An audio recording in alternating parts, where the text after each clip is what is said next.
Hello and welcome to workout 12. So it's a dumbbell workout today with our lovely plyos. After that, first of all, warm up, get that playlist teed up.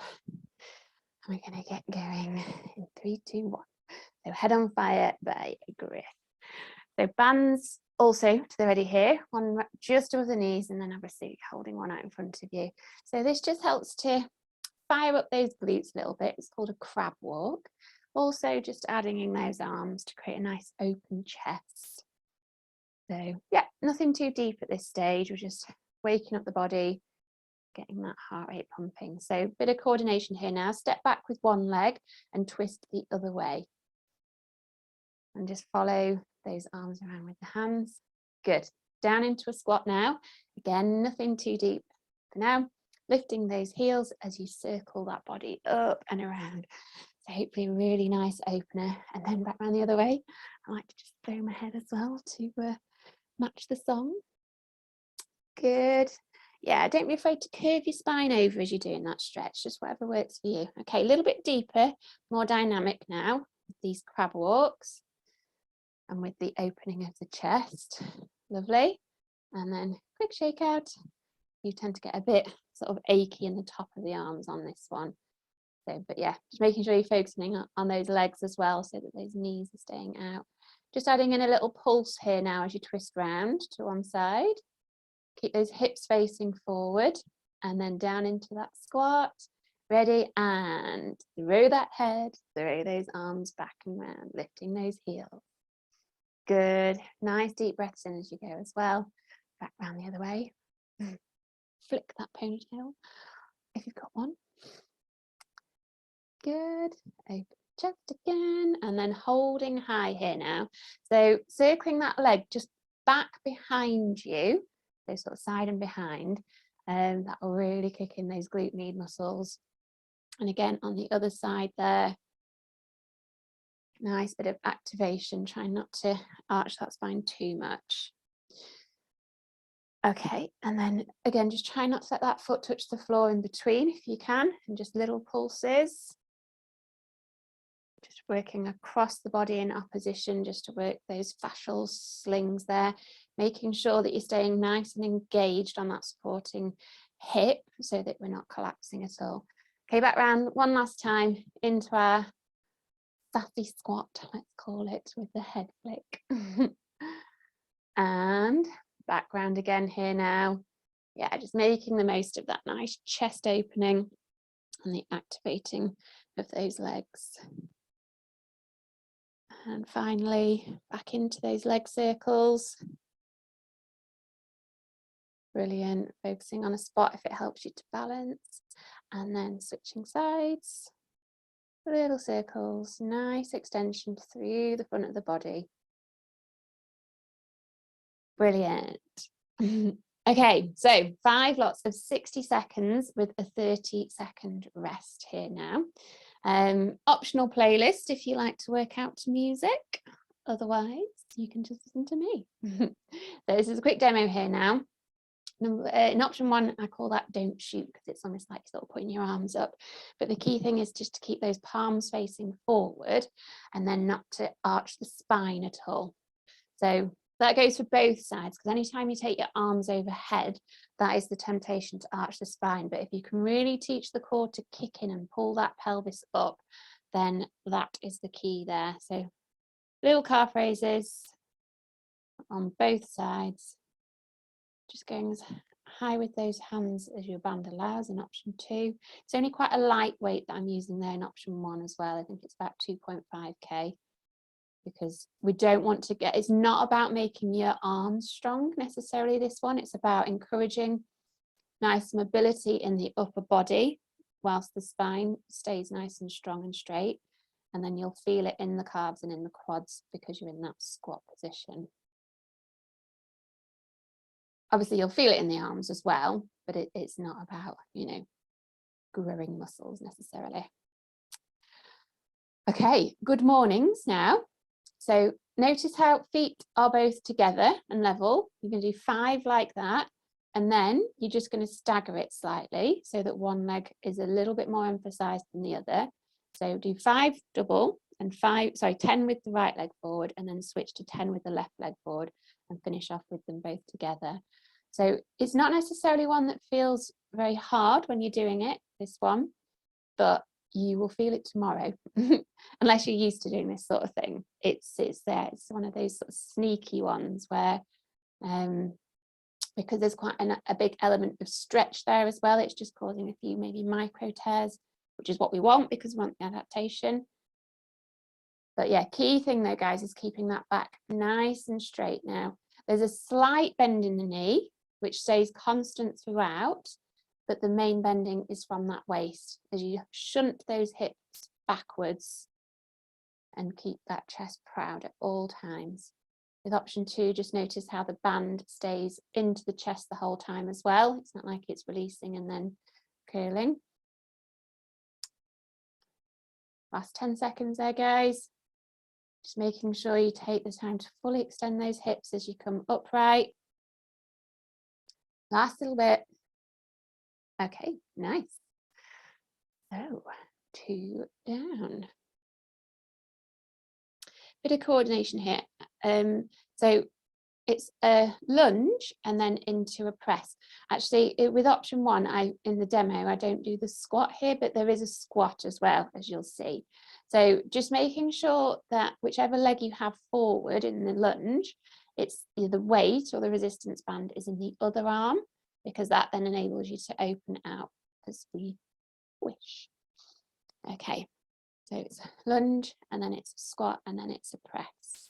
Or else in option 2, if you have bad knees or you don't have a dumbbell, it's more of a hinge. Again, just really working on keeping that back nice and strong and straight. But if you want to, if your knees are okay, you can still do like the lunge and the press kind of idea. It's mainly option 2 is if you have bad knees. Okay. Otherwise, let's keep that rhythm going. So the key thing to note here is that the power in the dumbbell is created from the legs.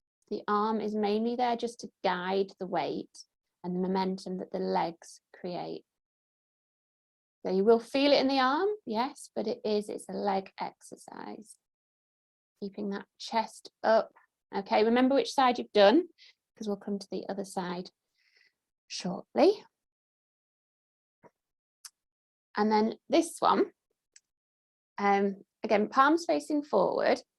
And normally, I'm very sort of pedantic about keeping that torso really strong and stable. But with this one, we're intentionally just veering off to each side, just so that it's encouraging the body to have to control the movement and recenter yourself.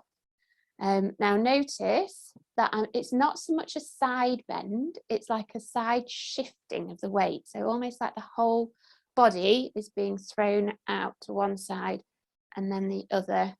And then it's about creating that rhythm and that flow, not overthinking it, just throwing the body out and then allowing it to readjust back to the middle. It does get quite challenging, this one as well. So you'll notice my shoulders are starting to come up a little bit, which is not necessarily what we want, but just try and keep that tension to a minimum in those shoulders. And then option 2 with that band, just making sure you're controlling it on the way down as well. So it's not like a sudden snapping back in of the band. Last few, you really have to engage that core as you kick in that first lat raise. Have a quick shake. More gracefully than me. Right, other side now. And the arm will feel a little bit tired from that last exercise. So do just give it a good little shake there now. And then really, as I said before, just focus in on the legs creating the power. Yeah, it's about jumping that weight up to the shoulder and then up overhead. Or yeah, with the option 2, it's creating that twist and that torsion and that power through the hips, and then the arm just follows along.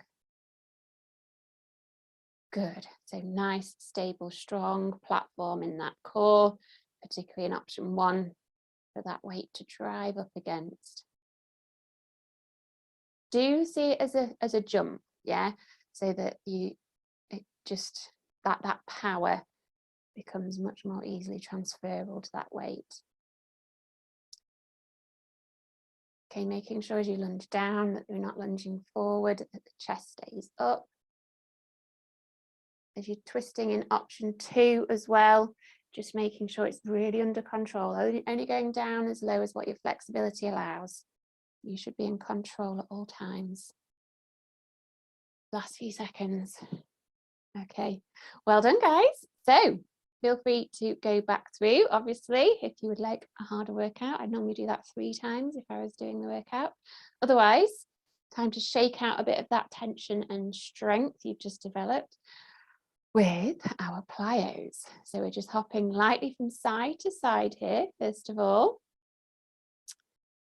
Good. So it's just, this is all about strong feet, strong core, relaxed shoulders, and flowing with the movements so that we're moving as we're designed to as humans. So a little bit of a rebound here. You notice how I'm twisting from side to side.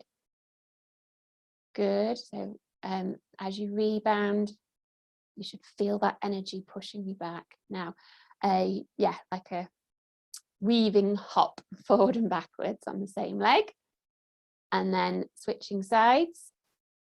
Just small little hops here now. If you're strong in the feet and in the core, as we mentioned before, then that should feel quite nice and effortless as you just rebound from the floor. Okay, some smooth jumps here now, swinging those arms, just loosening out those ankles. So we're going to come down into a specific stretch here now as well. So a little bit bouncy as well though, so just gradually building up that momentum and then throwing that body forward. That will again kick in that core. Switching sides here now, forward and back. So yeah, you hopefully feel a really nice opening just by flexing the ankle at the back, especially there now. Back into our weaving hops. So notice I'm creating quite a dissociation there between the hips and the shoulders. So basically a nice twist. Good. Hip, yeah, shoulders stay relatively like facing forward, and then it's just the hips that will weave. And then some nice, elegant, light leaps from side to side, and then back down, bouncing, rebounding. Fantastic. And then, yeah, let's have a little shake out with those shoulders, let those feet bounce back up off the floor, tucking that tailbone under so the core will activate. So some hops and then side to side. Okay, other side, hop straight up in the air and then faster side to side. Now we're going to go back to that first side and go down low this time now. Just notice how much harder it is when you go down low. Okay, so that's the whole kind of principle around this. Is about keeping nice and tall so the movements can flow. And then back into our twisted jumps. Good, just moving around there. Lovely. Hips and shoulders dissociating. So just facing away from the camera now, because we're going to do some 180 degree turns. So just hopping first of all, and then that's going to go into some switching legs, and then that's going to go into some jumps and holds now. Okay, so jumping and hop, hold, jumping, hop, hold. Now just a little bit steadier if you can. Hold and jump, hold, jump. You might have one side that's a bit wobblier than the other.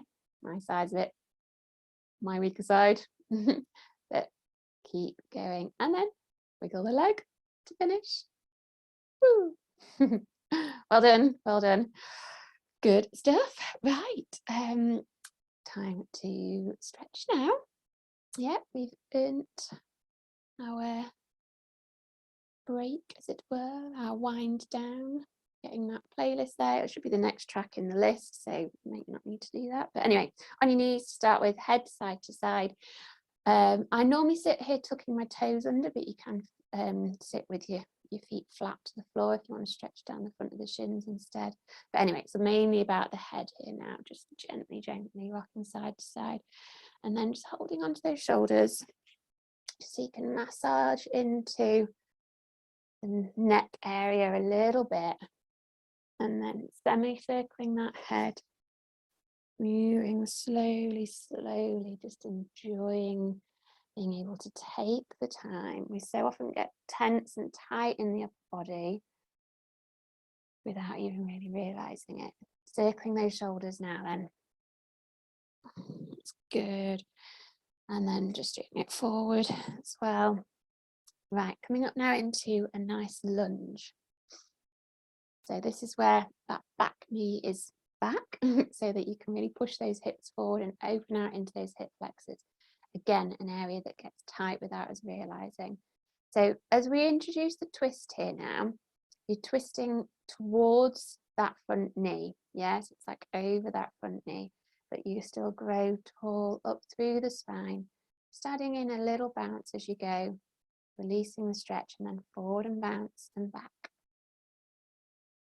Again, knee in line with that foot should only kind of go to just above the ankle, reaching over, side bend through the side of the body, looking up towards the ceiling, extending, keeping those little bounces to open that back hip. Okay, now pulling back so that you stretch out that hamstring. And now we're going to do some folding forward to one knee and then into the middle and then to the other. Just take your time with this one because it does create quite an intense stretch in the lower side back. So if you do notice any excess tension there, it might be a good one just to focus on. And then reaching forward, wide leg child's pose, but just alternate arms, just reaching a little bit further each time with each arm. Forehead is down on the mat. Just holding it there, slowly rolling up through the spine now, coming forward with the other leg into our lovely hip flexor stretch. So growing tall, back of the hip opens. This is where we do our twist over the front leg with the bounce now. Twist and bounce and recover. Lovely. So the energy comes forward and up to make sure that we're fully extending through all the fascia in the body. It does take a bit of core control and balance here now, but predominantly about that stretch into the hip, into the side of the body. Draping over then, looking up towards the ceiling. And now let's fold round and down, bringing the stretch now more towards the back of the body into the hamstring. So pushing your heel down into the mat and then rocking backwards and forwards. So you'll feel it in the hamstrings, but if you create a nice solid rocking motion, then it should also help to open out that ankle joint as well, which again often get blocked without us realizing. But it should never hurt, yeah, obviously. So if you can't go quite as far forward as me, then just bend that knee a little bit more. It should always just feel like you're coercing those muscles open. Notice that my back's quite arched here as well. That's because we're just bringing in those nerves a little bit as well.